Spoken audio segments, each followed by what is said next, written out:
Hey everybody, welcome to Parkitect. Parkitect is a fabulous game, and I would love to kind of go through exactly what the game's about and talk about how to set it up properly on your computer and make sure everything works perfectly well. So let's go ahead and jump into the magical game known as Parkitect. Now Parkitect, if you're not familiar, it used to be well, it was in a beta program for quite a while, and a couple years ago it finally came out as a finalized version, and then they added multiplayer support, which is kind of cool if you want to build a park with your friends and everything. Roller Coaster Tycoon never had that, and this is sort of the spiritual successor to Roller Coaster Tycoon. A little bit more than some of the other roller coaster simulators and theme park simulators that are out there on the market, so I kind of like this one a little bit better, but let's dive in. Now, I want this to be the perfect video on how to set up Parkitect on almost any computer. So I'm actually going to be running Parkitect on a MacBook Air today, and not the one with the M1 processor. No, this is an old one. But I just want you to see like it works with everything. The thing is, you have to go into the options menu after you open up the game and make sure that the graphics are down to pretty normal sections. So I can go to a borderless window or exclusive full screen. So full screen probably works the best. Low level of detail. I'm moving the fade out distance just to be very near, 30 frames per second. Fast approximate anti-aliasing. I'm moving everything to really simple low settings. I have no mods turned on at all. So keep that in mind.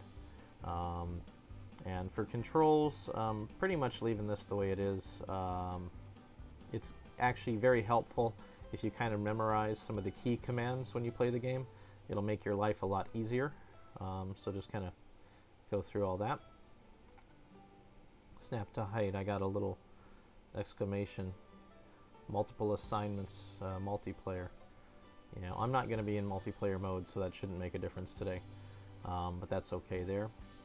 I like edge scrolling, so if I just move the cursor to the edge, it'll work just fine. And I'll have hint messages that'll appear.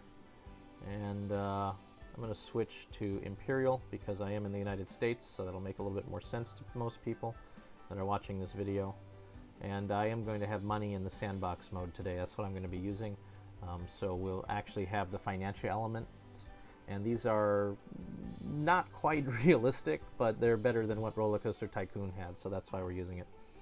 So I'm going to start in sandbox mode today, and so click on sandbox. I'm going to do a brand new park, and I'm going to choose the Western Park. Now, by default, for this scenario, it says you have to have at least 2,000 guests in your park. Have a happiness rating of at least 80%, have no loan debts, have an overall park rating of at least 80%, and sell at least 1,000 park tickets. That's an optional goal. So that'd be great if you can do it, but it's not necessary. And if you're in my class, because I actually teach a class, and this is required in the class to play Parkitect, because it's a theme park management class for managing the guest experience. I've also added on that I want you to have one cohesively themed land and a nice entrance plaza with your basic necessities like a ATM, restrooms, information booth, some shops, some restaurants, things like that have to be in your entrance plaza, and along with benches, places to eat, things like that. So that is the goal today, so we're going to go going through that. Very specifically, you see these options are turned on. So I have money enabled. I have research disabled, and that's important because I want you to have full access to everything. We don't have to wait until things are developed, so research should be disabled, and you want the goals enabled. So money enabled, research disabled, goals enabled. Let's click start, and it's going to create the park, or at least create the simulation environment. And please, if you're just joining us in the live stream, take a look. You can use the comments. I will look at all of the live chat messages as we go. So I have that running on a different screen so I can see exactly what your comments are, so ask questions when you need to. So here we are, Western Park State. Pretty simple design here. If you're coming from Roller Coaster Tycoon, and I don't know if you notice in that window, this is the entrance to the park, and we can get to that from different places here. I'm going to go over through the interface so you really have a full idea of it. Visualizers, this allows you to see a grid. If you're used to the grid that was in Roller Coaster Tycoon, that's to bring that back. Underground mode, that's kind of a neat mode, and we'll talk about that a little bit later. You can hide the scenery if you need to see things a little bit better, hide the paths, hide attractions. We don't have any attractions yet. And strangely in this game, the park opens with it open, so this guest will actually be able to get in there. And you click on a guest, and there's a name for this guest. This is John Curley, and we can actually change his name. I'm the first guest. He's so happy. We can somehow see directly into his pocket and see what he has. He has a wallet and a park ticket. He's entered the park, and right now he's mostly happy. He's not very tired. Yeah, he's fairly happy, and it's a pretty generous thing. Now I can pick him up and move him anywhere I like. He'll probably feel weird after that. He's still wandering around. I can ban him from the park if he's a bad person. I can follow him, and the camera will just follow that guest. Kind of weird, and I can receive activity notifications. I'll do that just for fun. And I can actually edit his name. So let's see, John Lee. Let's say not Bruce. It's not Bruce Lee. It's John, not Bruce Lee. There we go. So that's him wandering around the park, and he'll eventually get tired out if they don't build anything. So down here on the corner we have the actual speed of the game. I'm actually going to pause it for a second to kind of show you things, because I don't want a whole lot more people to enter the park. You can also see that these are ratings if you hover over that, so you can kind of see where your park is ratings wise. You can see the time until the next month. That's important because of some of the goals you have to reach. There's a day and night mode. You can leave it in auto, or you can change it yourself. I'm just going to leave it in automatic mode.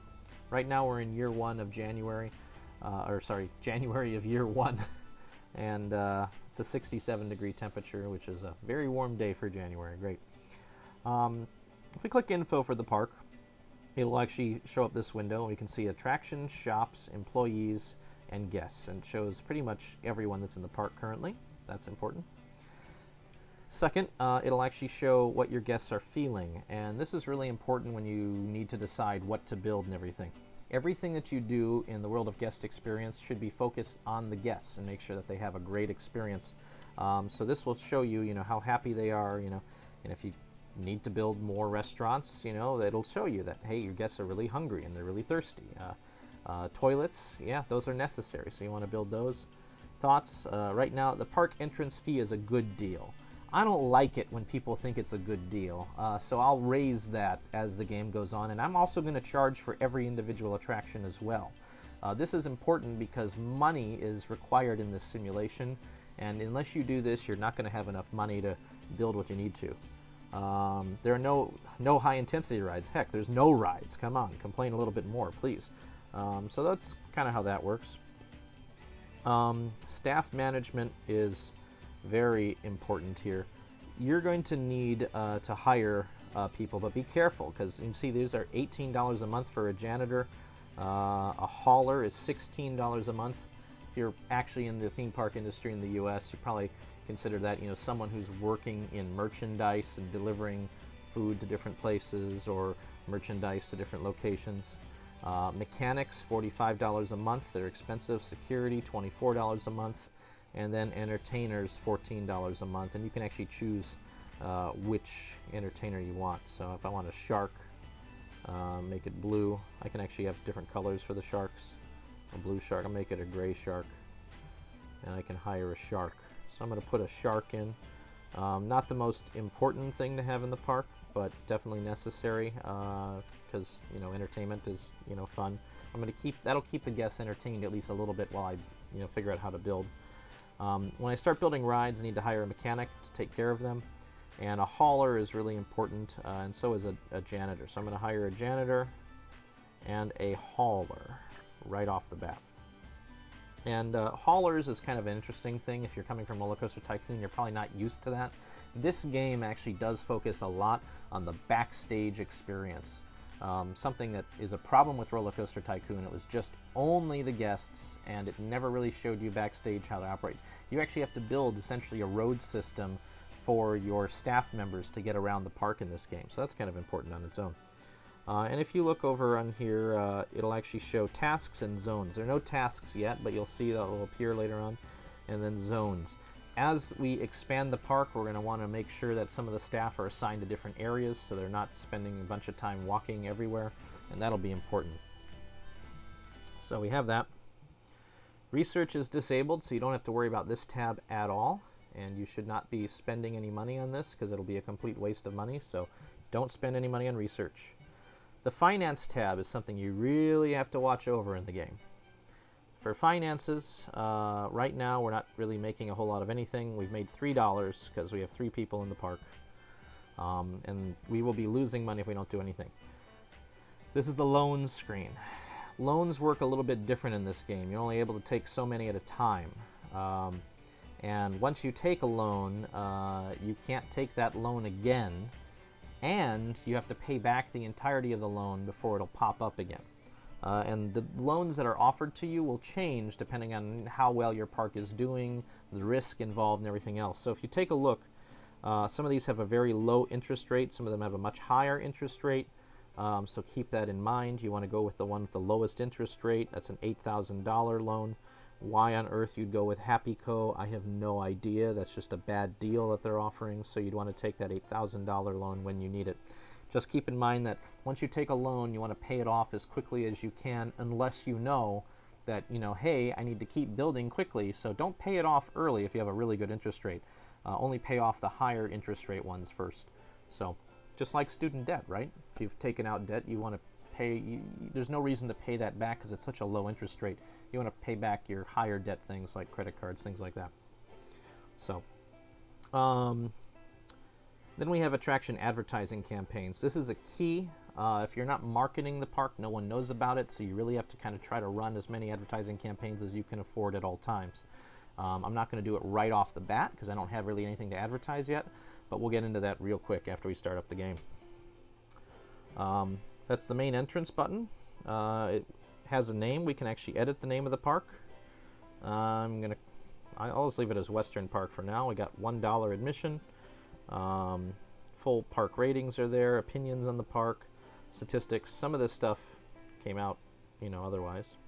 And the other, and we have 1 out of 4 goals. Right now we have no loan debts, so we've achieved that goal. We have to have no loan debts when we actually get to all the goals. So we'll lose that goal, actually. So you kind of undo your progress a little bit. We're 3 people into our 2,000 guests. Happiness rating, 50%, things like that. All right. Now we have the buttons down here, and this is essentially where you're going to build everything. So these are the kind of options and management, and then building things is all down here at the bottom. So let's take a look. First one is rides. So we have different tabs for each type of ride. The coasters are a little bit more difficult to build, so we'll talk about those. Same thing with the transport and water rides. We'll stick with the thrill rides and calm rides for now. Not even all of these, like the car ride, you have to lay your own track. Same thing with the gentle monorail. Some of these are very simple though. And when I click on a different, I don't know if you see that, when I click on a different tab, the other current window just disappears. Utility buildings, all right. We have a depot, a staff room, staff training room, and a staff chute. Now that's important. So, I'm hitting the Q key on my keyboard now to rotate the screen. I think that's the default mode, and you can zoom in just by holding down 2 fingers if you have a trackpad, however you normally zoom into something. And you can see that right now this is our staff building at the entrance, and I need a few things here. So, if you look, the depot, haulers can pick up resource crates from selected shops from here, and janitors can drop their trash bags there. Needs to be connected to the underground. That's important to have eventually. The trash chute's also important. That kind of creates like a utilidors system, kind of like the Magic Kingdom has at Walt Disney World. And then you need a staff room and a staff training room. So right off the bat, I definitely need a staff room, so I'm going to go ahead and build that. Right about there. I'm going to leave, yeah, that's fine. And you see it says there's no pathway. We'll fix that in a second. And then I want to do a staff training room as well. And if you want to rotate a building, you can do that. I think there's a rotation key. Is it space? Yeah, space will rotate the building, just the space bar. So you see how there's a door on that building. You have to, you know, aim it the correct direction. So I'm going to zoom around. And because of that, I'm going to build it. Actually, I'm going to build it back here for the training room, so at least they have a view of something. They have a view of a big fence, but it's back there. All right. And notice it says there's no pathways connecting. Pathways in this park are different than what you're used to if you're playing Roller Coaster Tycoon. There are two types of paths, employee paths and regular paths. And queues are a type of regular path that you use to enter an attraction. So it kind of looks like there's three types. I look at it as there's guest paths and employees, and queues are attached to an attractions operation. So we're going to build some employee paths just to connect first. And remember, I'm spending money. This is $10 per tile that I build, and I'm just holding down and dragging, and when I let go, it literally just connects everything. That's that. So now I have a pathway. Now here's the thing. These are backstage buildings. They're not themed at all. They're ugly and everything. You do not want the guests to see these. So you want to hide them. And you can do that with all this decorations. It's just called Deco. That's short for decorations. I think that's fairly obvious. But I can hide this stuff. And for some reason, I'm not sure why, but you can actually put decorations on top of pathways and employees will walk right through them. It shouldn't be that way, but that is kind of how the game works. So I'll put some shrubs there and hide the stuff. And as long as guests can't see that it's there, they'll be much happier. That, you know, it's almost like that stuff is not even there. You can also put buildings in front to hide things. So let's build some very basic buildings that are necessary for the entrance of a park. Basically, you're going to need first aid. You're going to need, what else do you have at the entrance of a park? Well, you're probably going to want some restrooms. So let's find some restrooms. We need an information kiosk too, but I want to get to the restrooms. So they call them toilets here. So build some toilets. Right there when you come in, you have some restrooms. The toilets, by the way, are not good looking buildings, but you have to have them, so no way around that. You can kind of decorate around a restroom, but that's as simple as that gets there. Whoop, clicked on the wrong thing there. I want my information kiosk. That'll help guests get around. And anything else that I want right at the entrance right now. Probably, I don't want a vending machine, although that's very cheap to build, only $150. I like umbrellas, and the reason being is that you can really jack up the price of umbrellas. Now, umbrellas, I just placed an actual item that has to be, there's a product, see? It says it's out of stock currently, all right? There's no umbrellas in stock. But you see this crate just opened up over here. This just appeared on this pallet. So watch what happens when I press play on the game, because I've been paused this whole time. That hauler, he's going through, he's been assigned something. So you can click on him, and you can see what he's actually doing. He has no work, he's doing a delivery, and he's delivered the umbrellas there. And for the umbrellas, I can, it says I have no shopkeeper, I can open the umbrellas, and I can raise the price of the umbrellas. Umbrellas should be at least $5 in my opinion, so there we go. First aid is open. Some buildings open as open, some do not. Information kiosks, park maps, 50 cents, that's fine. I'm not going to overcharge people for that. And I'm not going to charge people for the restroom, but I could, so that's important to know. Now, if you look on your information screen, on your overview, you can see that. There's different views and things. Visualizer, you can look at decoration, all right? And it shows which buildings are hurting your decoration and adding to it. So you see this pathway is red right now. It's because these guests can actually see the backstage area. So you don't like that at all. So I either have to build more buildings to cover all that up to try to get that pathway to become as green as possible. And again, there's not much I can do with the restrooms. That's okay. And it shows you your recreations. Your recreations. It shows you the source of your bad decorations are always going to be the purple buildings.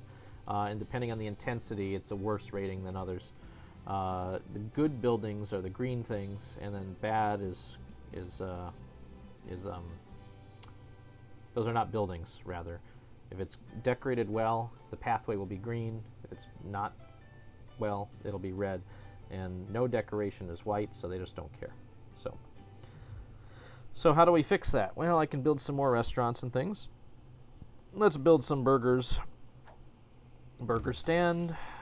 And see, look at all that. All those pallets that just appeared when I built that burger stand. And you can kind of see when we zoom in on kind of what they are. You got some burgers and fries and ingredients for the burgers. And I'm going to just let the game play now, because the hauler is going to have to deliver all that stuff. So, and it kind of shows you like what inventory is needed. So it needs potatoes, salt, condiments, things for the hamburgers. Strangely, it's just fries and hamburgers that evidently you can add cheese to it on the hamburger. And I can actually change the quality of these items. I can lower the amount of condiments used, lower the amount of salt used, depending on how good I want the food to be. I always raise the prices right off the bat because I think they just by default are not, having enough, there.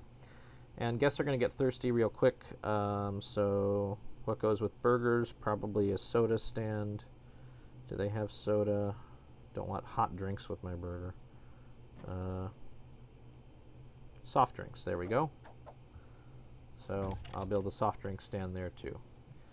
And once the burger stand is fully in stock, I will be able to open it. But I can't do it until it's fully in stock. And right now I'm waiting on a hauler. So to speed this up, I can go back to my staff management and hire an additional hauler. Now eventually I'll have to put a zone for them, but right now it's not a whole lot. Guests tend to like to sit down when they eat, and that's important, so you're going to want to have some places to eat here. So we'll start off with just some very simple benches. I'll put a bench there and a bench there, and definitely need a place for the guests to throw their trash away. So I'll put some trash cans there. And that should, get you started on a basic entrance plaza. Now, you could expand this a lot more, put in some beautiful decorations, have it, with some fountains and everything. And actually, I love fountains, so let's see if the fountains show up. I forget where they show up. We can put a photo spot, a large trash bin that actually has recycling built into it. Fountains, there we are. Jumping fountain, this is my favorite little element from Roller Coaster Tycoon. Guests just love these little things. And you can actually build multiple things at the same time in this game, which I like. So I can have the jumping fountain start right there, and everybody walks through a jumping fountain. And if I look now and see where my park rating is, so I can just click on guests and kind of see everybody's very happy. Thoughts, no low intensity rides. Oh no, a shark, ha ha ha. This drink is really worth the money. Wow. I can't get to burgers. I don't know why they can't get to burgers. Doesn't make sense because it's facing the correct direction. Oh, because it's closed. So now it's green. It's just out of stock of things, and that's open. So burgers will be almost done stocking very soon after the haulers, finish moving everything to the burger stand. And then people will be able to get to burgers and order their burgers. See, that disappeared now. No rides yet, so that's causing my park rating to be not great. So let's build a ride. Let's start off with the carousel. Very simple here. I can put it anywhere. I'm going to put it on this side over here. Or I could, even center it kind of and, build it down this little hill. If you notice, there's a big number that's showing when I put it on an area that's not completely flat. That shows the level of the park that it's being built at. What that means, everything's done by, I believe, uh-oh. I think I lost myself here. Let's switch the camera feed over.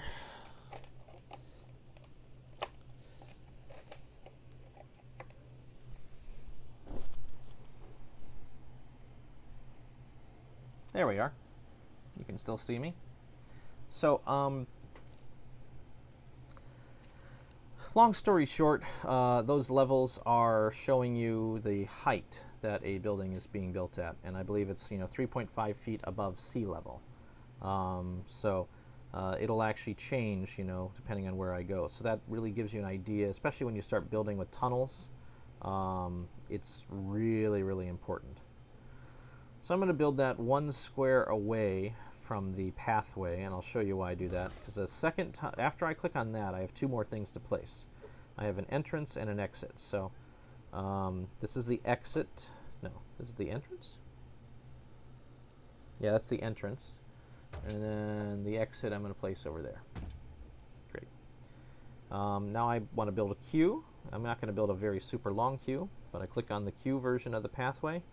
And this is kind of unique. I can actually put it right next to it, and it will reorganize. It's a little bit different than Roller Coaster Tycoon. And it will be very smart about the queue and pathway, though it just removed my stuff when I did it that way, so that's annoying. So I'll have to put back my bench. To be careful, because when you place things, it'll delete things not necessarily you wanted to delete. Put my trash bin back. There we go. I don't know what I had there. Let's put another trash bin just in case. Wow, that's a lot of trash, but maybe put in another bench. Now notice that this is not open yet. I actually have to click on it. So let me get out of there. I'll click on the carousel. I can see the charge. I'll charge $2 to ride the carousel. And this is going to be my first ride, so I'm going to have to, hire a mechanic now. So I go into the staffing and hire 1 mechanic. Be very careful. Don't overhire people. So keep that in mind. And security, until I really start getting any type of vandalism in the park, I'm not really going to hire security. It's just not worth it. So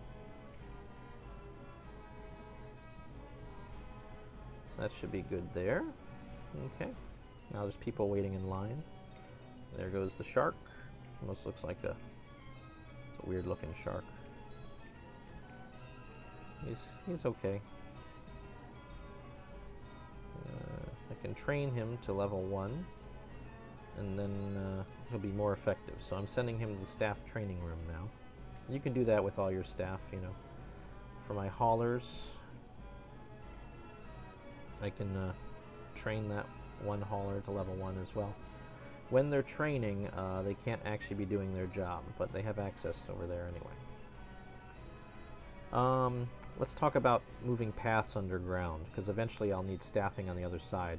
So I'm going to do it sort of kind of how Disney is. I'm going to click on 1, and then I'm going to go down. Now, see, I can go down immediately, or I can just go down gradually. I'm going to go down gradually this time. And once I get underneath, I can go flat. Now you see, that's why it has 2.5, because that means I'm at level 2.5, which, again, that's in relative to sea level. So then I want to come back up. Now I'm back at the current level. I'm outside. This is still a staff pathway, but now I've created a staff pathway that I can, build anything in front of or whatever I need to. So that way the staff can go on different sides of the park and everything. Now I could have, done this more cheaply and just have everybody go around underneath, but don't really want to do that. So I have my staff pathway, and that'll become very useful later on when I build my park.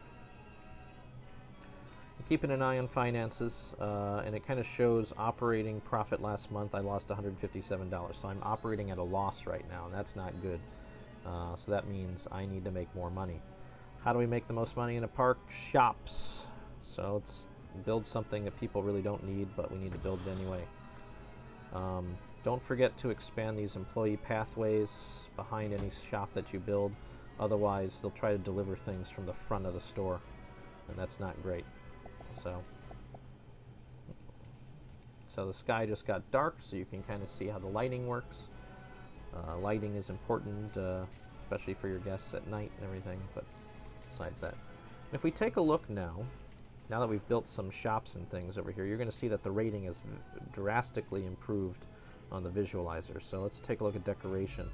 See how this pathway got a lot nicer now because you can't see that. It's still red over here because I can still see these buildings over there, but it's much better looking at this point. It's still not thrilled that you can see those buildings over there, but I can start doing, the other way. Remember that first aid and bathrooms just are not very positive ratings for pathways and everything, so nothing great. Somebody put in some more decorations. So things that work the best are these giant plants. So I can do planters, but I can do long grass, but these shrubs are just so easy to place, and they cover up anything that people shouldn't see. So if I build all this here, and I'm just clicking away, now it's like they can't see the backstage area. And for now, I'm just going to build a bunch of shrubs over here. Well, let's see how this affects, exactly my visualization and, what guests can see and what they can't. Because right now, aside from the first aid and restrooms, there shouldn't be anything really negative the guests can see. And let's take a look at decoration now. See how it's even gotten greener. So there's nothing that's like really bad, no red at all in the guest pathways, and that's what we're looking for. And we don't really care about the employee pathways because guests can't go there. So simple as that. That's the huge difference from Roller Coaster Tycoon, where you actually have to worry about that. So keep that in mind. Now, I still need more things. And by the way, my game is automatically saving every so often. You can actually change that. I'm just going to save it just in case here. Save game, Western Park demo. I'll save it as that. But under settings, you can see that it is doing an autosave every so often, every 5 minutes right now. I have it set to autosave. I recommend that you do that just in case anything goes wrong with your game. It's very important to have autosave. I'll hit resume. If you have any questions on YouTube, is this Windows? No, this is Mac based. Yeah, you can. It works exactly the same on Windows though. So you can do that if you'd like, but no, this is completely Mac-based right now that I'm playing on. I've just turned down all the graphics to their lowest settings so they can, play on anything. I'm going to add on a couple more rides in the next couple minutes here. This is a giant 4D theater. It's kind of futuristic looking. I'm going to put it over here. Actually, I have to start thinking, what's going to be on stage, where am I going to have other stuff. So I'll probably extend the trees in that direction, and yeah, I'll do that. So this is going to be about here, and I'm going to have my entrance about there, and my exit will be there. And the reason I'm doing that is because I want to make sure that the trees can still go in. So I'm going to still plant a bunch of shrubs over here to hide, the things from the attraction. And I'll rotate the whole screen so you can see where I'm putting the shrubbery right now. And you can do more than just shrubbery, by the way. You can, do taller trees behind it. So I'll do some variety. Oh, it looks like my shark finished his level 1 training. So now he's going to be that much better at entertaining my guests, which is great. I don't really need to remove the trees that quickly, or the shrubs rather. Let's see what kind of trees I actually have options to build here. Oh, I got some beautiful trees. Oh, look at these. These are beautiful pink trees. Look at that. How gorgeous they are.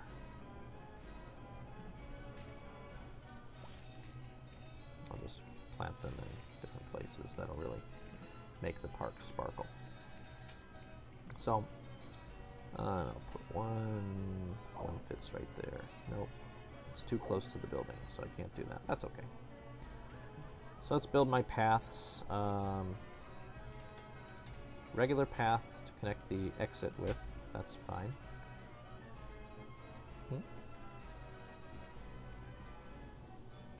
Should go there. Oh, I have to move the tree, I guess, to put my path in. Fine. Great. As you can see, the guests are like, that's closed, I can't do anything. From this, I can do a directional pathway, and that's kind of what I want to do. So I'm going to do a directional queue, and I'm just going to have it stay flat. See how I'm using the arrows to just build the pathway? And then I need it to make a turn back to the main path there.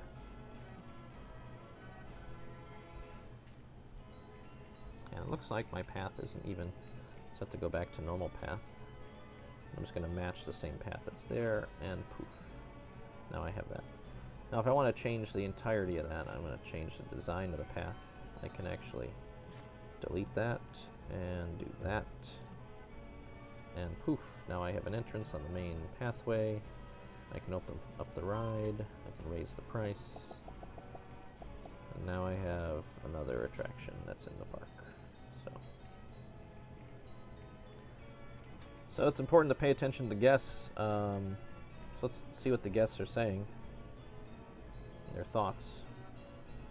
And you can see all the, you see how there's 8 people that have the same, oh no, a shark.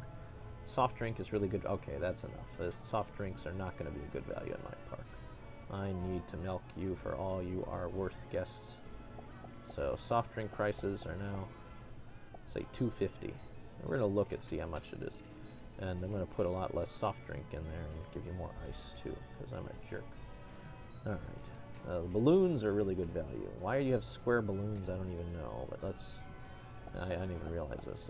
$2 for that balloon. But the square balloons? Oh no. $1 for a square balloon? No, no, no. Those are $3 now. Diamond-shaped balloons?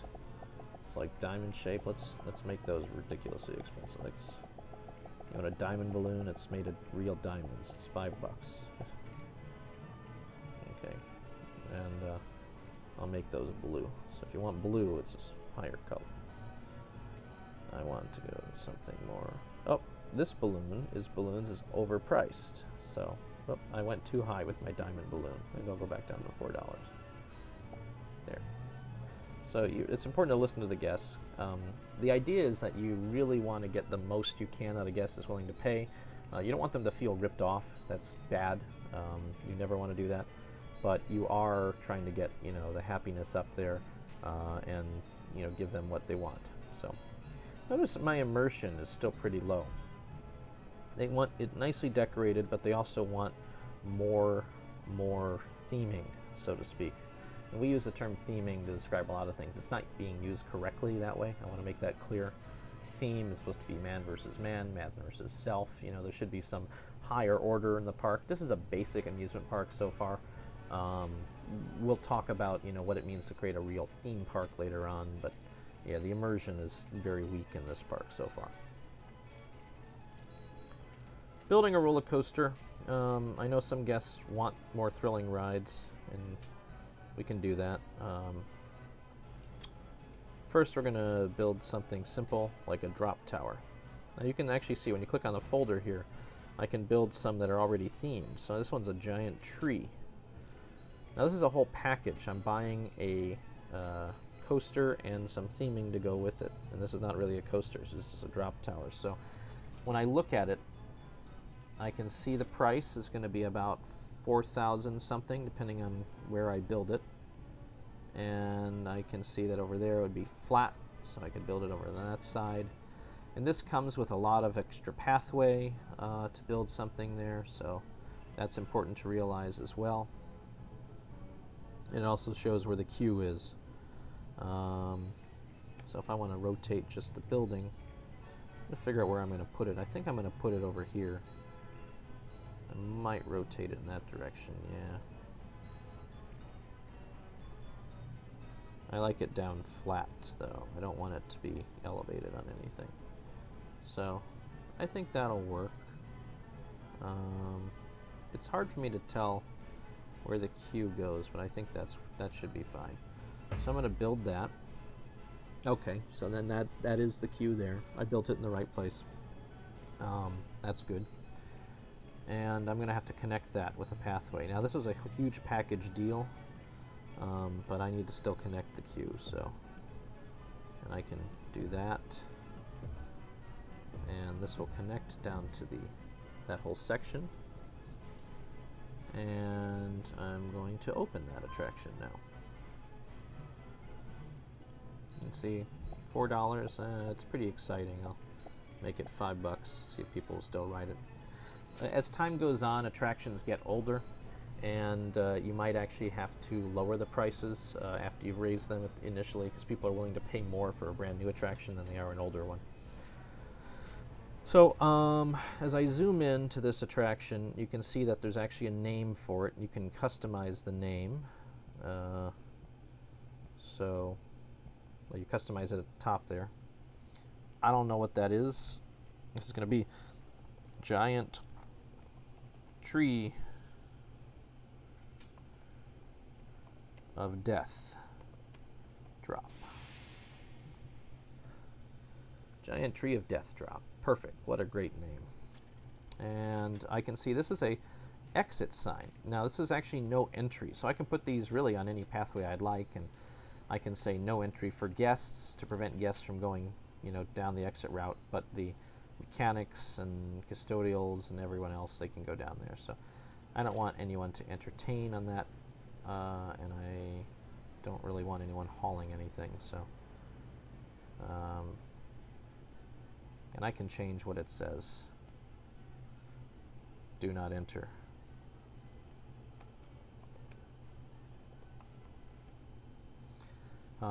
By the way, you should never use the term exit only in a theme park in any setting ever. That is wrong.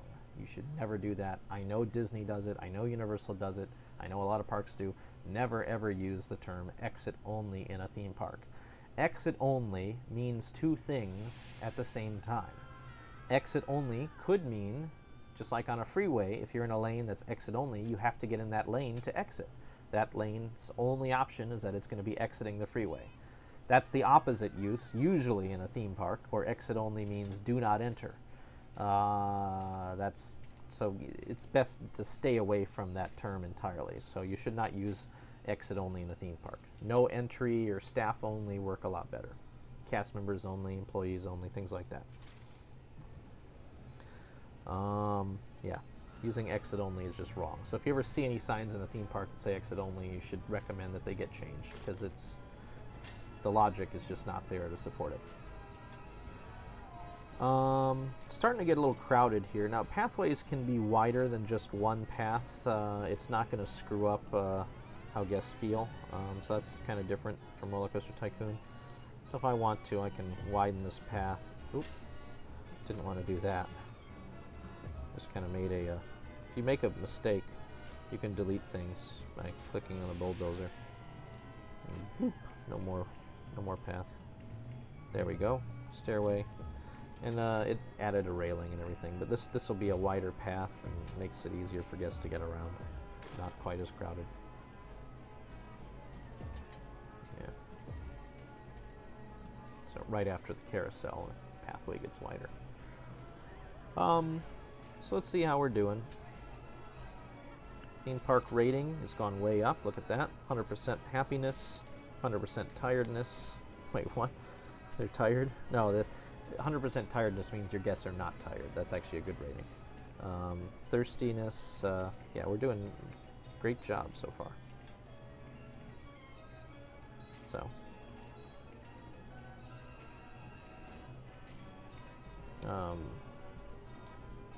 Little low on cleanliness, little low on experiences, and prices are kind of in the middle. Maybe I've been raising the prices too much for things. Overall, 79% rating. It says overall, guests are complaining about trash. That means I need to hire some more custodial workers. And I need to do that quick. Because if there's not enough janitors, that gets really bad. So I'm going to hire 2 more janitors, and I'm actually going to put them in different zones. So when I hire them, here's Sherry Anderson.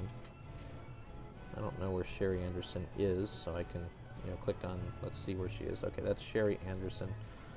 So I'm actually going to create a zone for that person. Now, how do you make zones? Well, zones are actually shared between different staff members, so I can have essentially a zone like Fantasyland or Liberty Square or anything. So this is going to be one zone here, and I just click and drag, and I'm making a zone right now here. So I'm going to include that. You see it highlights it as Zone 1. When that map is enabled, this is Zone 1. And I'm going to include this thing into Zone 1. So I have to click on Zone 1 and expand it over here as well to include it. Now if I don't do that, I'll show you what this does. If I start somewhere else outside of that zone, it actually creates a new zone for me. So even though it says right next to it, I've created Zone 2. So to expand it, I have to click inside that zone to allow it to be more. And staff areas are included in zones, so keep that in mind. So that's Zone 2, this entire area. And I'm going to include all this backstage stuff. This is all Zone 2. I should have done that in reverse, because Zone 1 is not the first zone in the park, but that's okay. And I can, if I right-click on a zone, it will remove the zone. Is there a way to I can rename the zone. So I can rename it to a land's name or something like that. But anyway, now that I have a zone, I can actually specifically put somebody in that zone. So I'm going to make janitor Sherry Anderson. She's going to be in Zone 1. And janitor Sadie Bergeron, you're going to be in Zone 2. And then the other one, I'm just going to still let that one kind of hover around and everything. But that should keep the park a little bit cleaner. What's that? That's a hauler. I don't know why they're way over there. I'm going to train that hauler to the next level of staffing. When haulers get trained, that does happen on its own, but they become more effective at their job, so that's kind of a good thing. Yeah, cleanliness is starting to go back up. That's good. Wonder where it's still not clean. Now we have a visualizer, so we can see trash. Little trash over there. Nothing else bad, so that'll go up over time. Do we have any vandalism? Ooh, we have a couple pieces of vandalism already. How do we prevent vandalism? Well, we have to kind of fix vandalism. So that's a trash bin that's been, covered up there. There are some ways to fix vandalism all at once. I thought there were. But to prevent vandalism, I need to hire a security guard. So here comes security. They will prevent vandalism. And remember, security costs a lot, so I'm not going to hire too many of them. If you look on the janitors, like if I go into Sherry Anderson, there are tasks: sweep paths, clean bins, clean shops. I don't think anything... Can mechanics actually... I don't think I can make a mechanic do a specific thing. Tasks. Oh yeah, mechanics can repair vandalized objects. So the mechanic will eventually... Yeah, the mechanic's actually fixing it right now. Look at that. No, wait, no, that's just a custodial. So if I want the mechanic to do something immediately, I can click on that mechanic and click on the tweezers, put the mechanic right there, And in theory, the mechanic should immediately repair the vandalized trash can and then wander about. So let's move them over there again.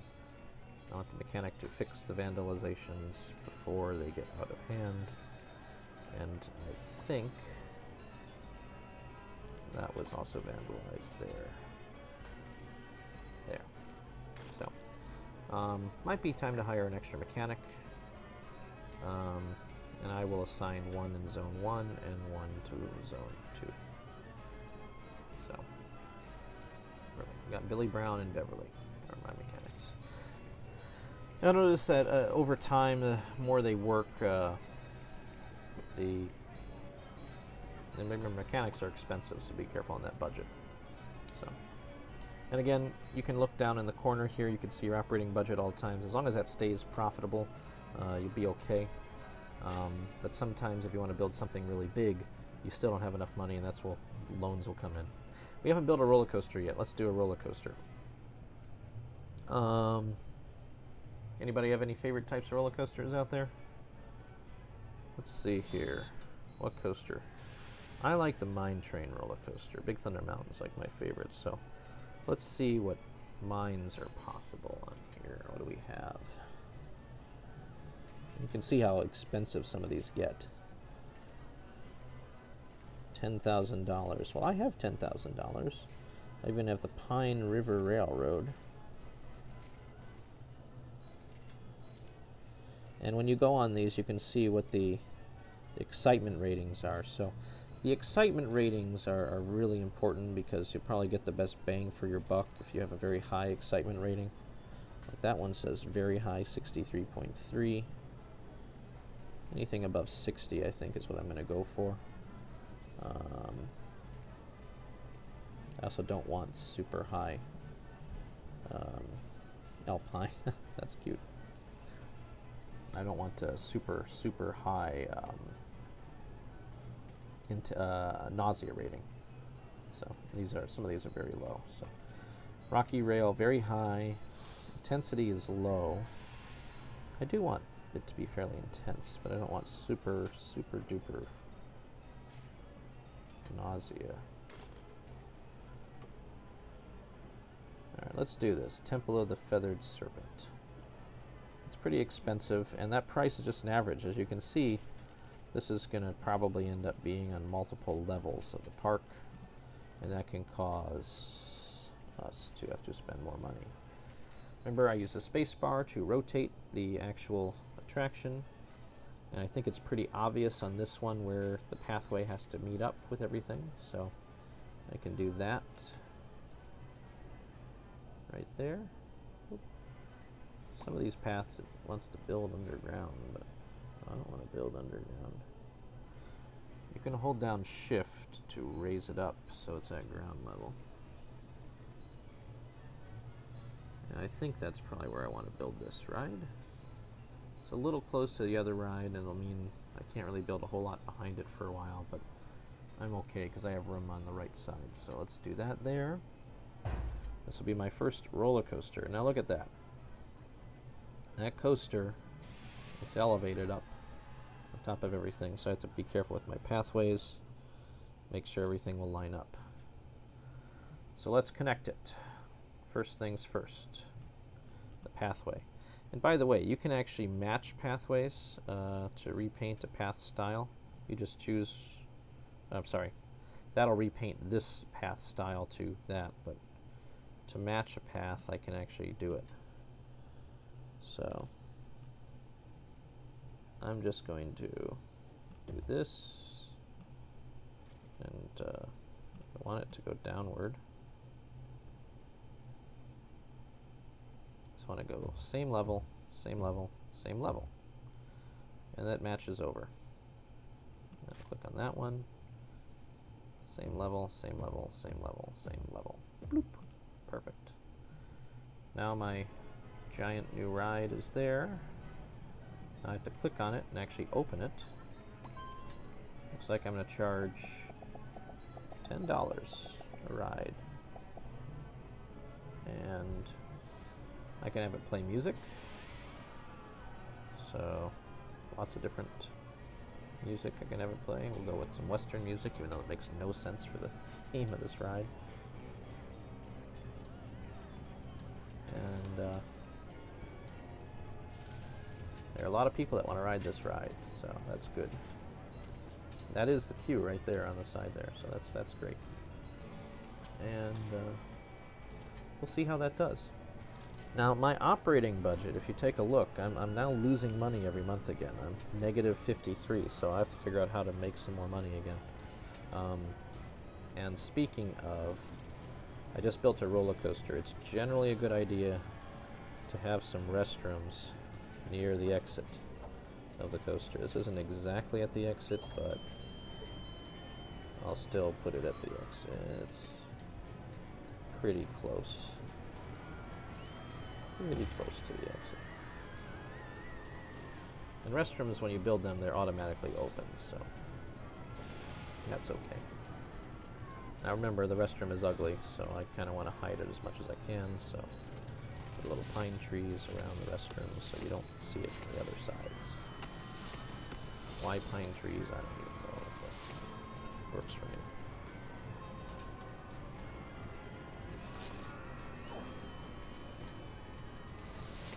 Trees are nice anyway. I'm gonna build another shop somewhere.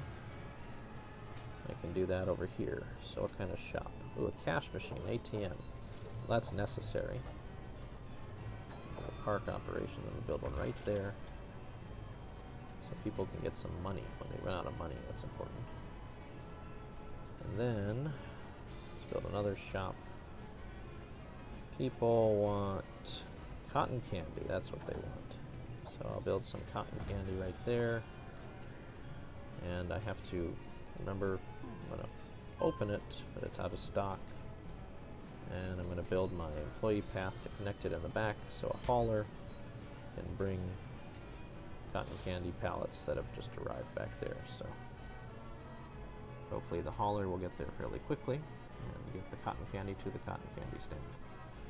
And of course, no, you know me, I'm not going to sell it for $1, I'll sell it for more.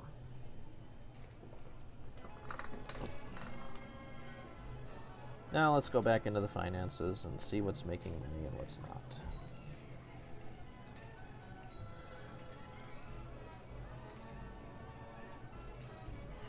I don't have any loans, so I'm not paying for that and everything, and I'm going to start wanting to do some marketing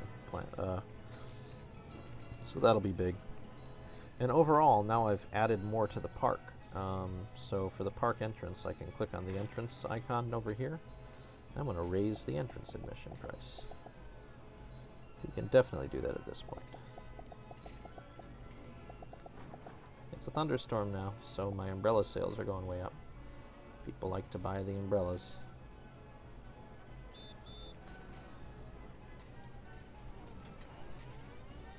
I'm at 83% now. Prices, not great, that's okay though, because cleanliness is up pretty high and everything else is up pretty high, so.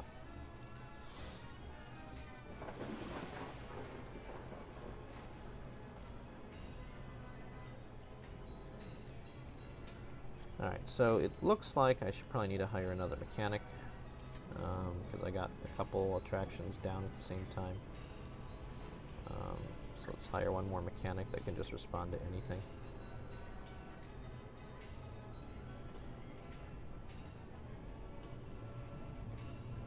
And also, let's look at my zones for my staffing, because I built another ride, and you know, this ride I have to expand zone 2 so it covers that, or zone 1 rather, so it adds into it. So let's expand zone 1 so it includes this new ride that I have. Otherwise, the mechanic won't be able to get to it. Well, there was just no mechanic assigned to that area of the park, so there we go. So that was an issue there. That's why it was taking forever. Yeah, that's why it's always good just to have one additional staff that's not attached to a zone that can respond to things. You can see here that my overall attendance is going down right now, but I am making more money. That's good. So now I'm positive on my profit. If I want to see how this works, I can speed up the game and see, you know, am I really making money, am I not, you know. It looks like I'm doing okay with profit for operations, so that's good.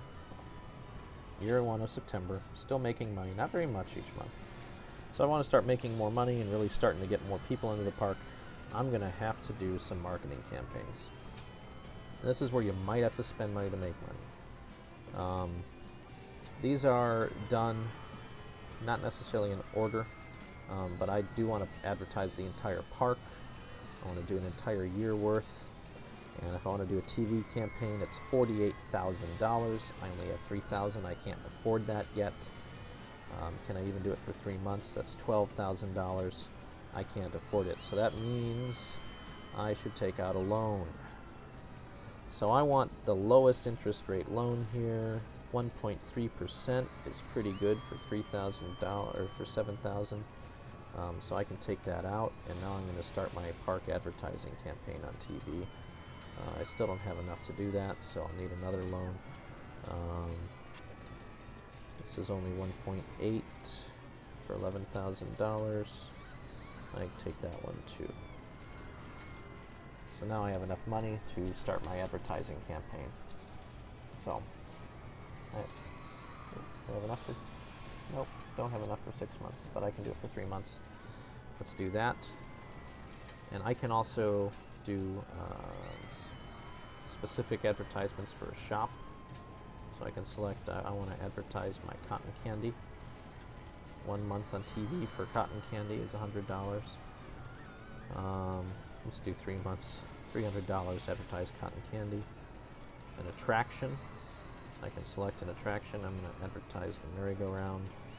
I'll do that on TV. I don't want to do it on TV. I'm going to do it on social media campaign for my Carousel for 6 months. $403, great. You really want a lot of advertising to happen.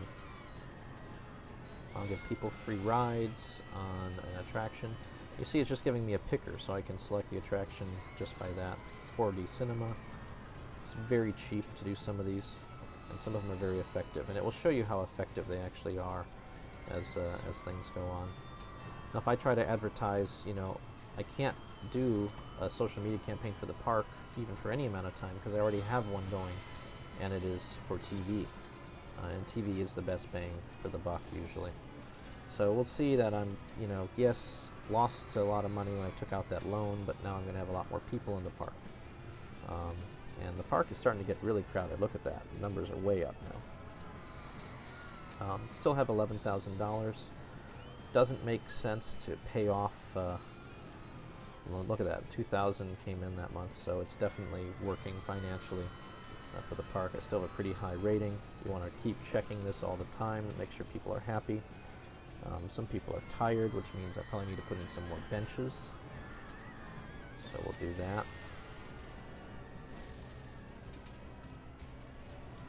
Bench, bench, bench. Got to keep up with this as you expand, otherwise you kind of forget. I do have a dead-end pathway at the exit of this ride, but it's not that big of a deal. And I'll put in a couple extra trash cans because I want to keep the park nice and tidy as much as I can.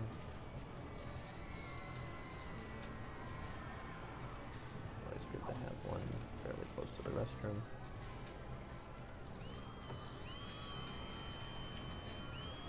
And I can slow down a little and kind of relax at this point, because I kind of have an idea of where things are almost at the end of year 1 now, so we know where we are in terms of people and finance.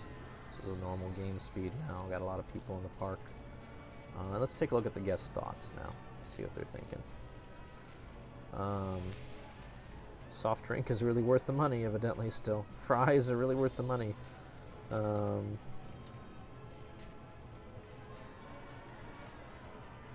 No low intensity, broke. Soft drink is a bit overpriced. There's only one person. Everybody else thinks it's a great deal. 27 people think the soft drinks are underpriced, so you know what that means.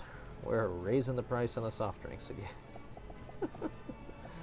I think it's ridiculous that people, you know, when you can go into the thoughts, you can really bring up the profit for everything. As long as you are managing your park like this, you shouldn't lose a whole lot of really money. You shouldn't lose, you know, any problems, or you shouldn't have a whole lot of problems, and you can keep, you know, paying back the loans when necessary. Let's see where we are on finance, if we can pay back anything yet. So I can repay my $11,000 loan in its entirety at this point. Now I have to actually type it in, repay. Now that loan is gone. I can't even take it again because I've already paid it back. Which is weird. And I can repay this I'll pay $1,000 from that one. Eventually the loans will come back, but they don't come back immediately. So that's kind of a weird duck in the way the loans work, but it's important to understand that. But once I repay all the loans, then it's better off. You don't want to repay all your loans to get to a negative amount, because like you just saw, you cannot take out a loan immediately. But again, you don't want to pay that interest longer than you have to, so it's better to pay it back when you can. And that 1.3% interest rate is really good, because you can see some of these bigger loans have a higher interest rate, and they will come back to haunt you later on. The interest rates do go up in the game for the loans that are available to you. So be careful when you're managing your money and paying back the loans. You don't want to overpay back things if you're getting a great interest rate to begin with. We can speed up here, and we'll see that the profit's probably gone up now for the park. Guest satisfaction is still really high. People are still getting tired though, but overall 87% satisfaction, price is 73%, experience is 78%. That's a pretty good rating. And if we look at the actual goals for the park, you click on the park icon again. You need 2,000 guests in the park, have a happiness rating of at least 80%, no loan debts, overall park rating of at least 80%, and sell at least 1,000 park tickets. I'm only at 400 people in the park, but I'm well on my way. And if we look at the goals, I have a happiness rating of at least 80%. I have an overall park rating of at least 80%.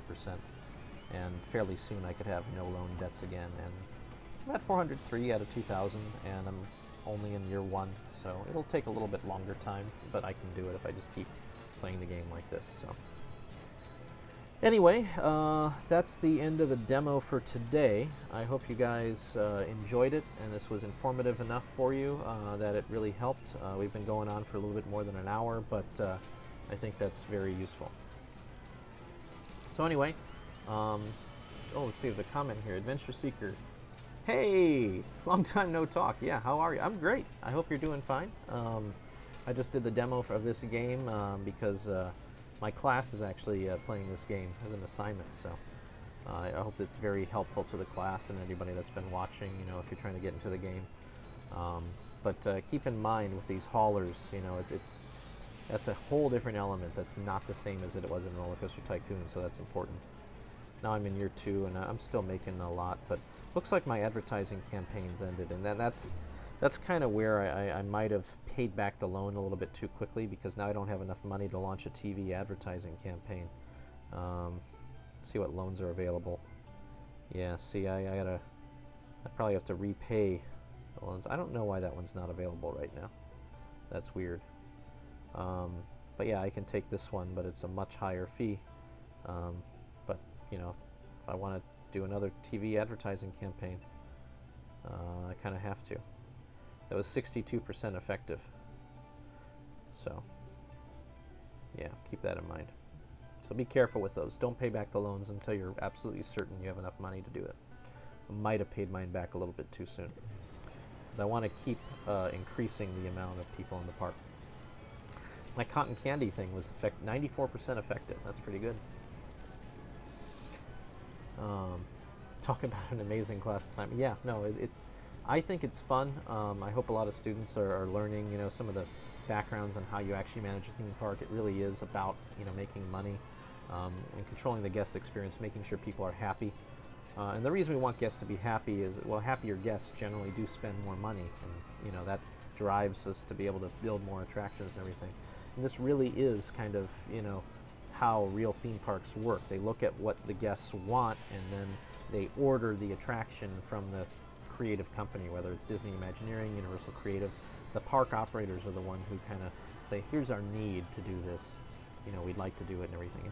And sometimes, you know, you give the creative side a little bit more freedom and say, you know what, park operator, we're going to do this anyway because we think it's a great idea, and hopefully you can get them on board. But the operator eventually has to agree to it. So the proposal can come from WDI at first, but it's, yeah, it's difficult. So, well, anyway, that's the end of this stream. I hope you've been paying attention, and hope that was informative for you. I know it's a little bit dry when I'm just playing a game and lecturing about it, but that's the nature of the beast. So until then, please share the video with anyone if you think it helps them, and of course like and subscribe, comment, and everything else. I will make sure that the stream is available very quickly after the stream is over, or as a video. So have a great one, everybody. Bye-bye.